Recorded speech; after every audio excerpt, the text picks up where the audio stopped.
we've been calling them a wiring diagram.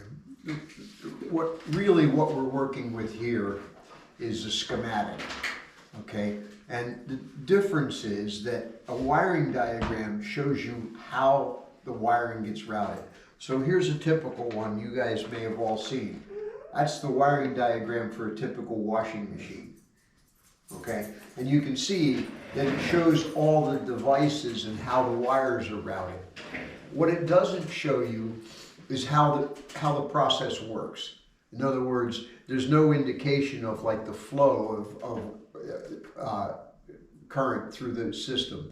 And it's intended to allow somebody to look in a washing machine and see a part and identify, okay, there's that switch, and that's how it works.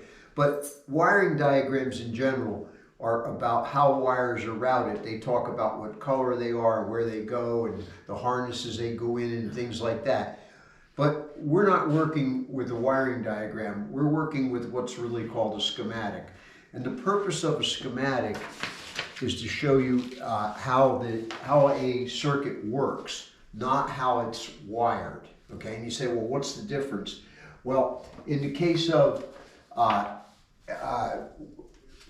what we're building, sometimes you'll see what's called a contact, which is, this is a contact. That's the symbol for a contact. Well, on the drawing, from here to here may be 3 inches, but in real world, that may be 300 feet.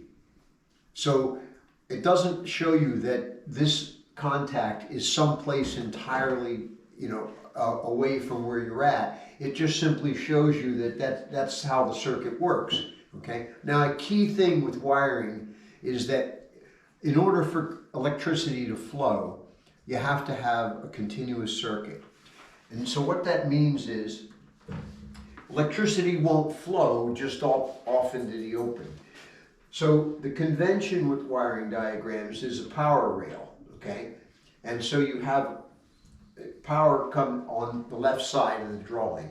And then there's a return rail. Now, I'll say power and return because this can be AC, it can be DC, it can be various voltages and stuff. But the key concept is the power goes out and it comes back, okay? So something like this, all right, that says this contact makes this, and we'll call it a relay, operate. So it's that simple. So you can tell how it works. Contact closes, relay picks up, okay? But the key is that the power flows in a circuit here, right?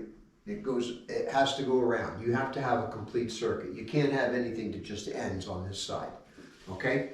So that's you'll see that this is, what we're looking at here is the first page of our wiring diagram for this machine. And it's got motors, and it happens to be 3-phase. So we have 3 power lines coming in, and we go through a main switch, and then we go down to through a contactor and through fuses to various items. But you see, everything is the same. Now, in the case of 3-phase, the returns are to another phase. So what happens here, we have 3 phases of power coming in, goes through a controller, and then 3 phases go to the motor. So the return paths on those are to one another.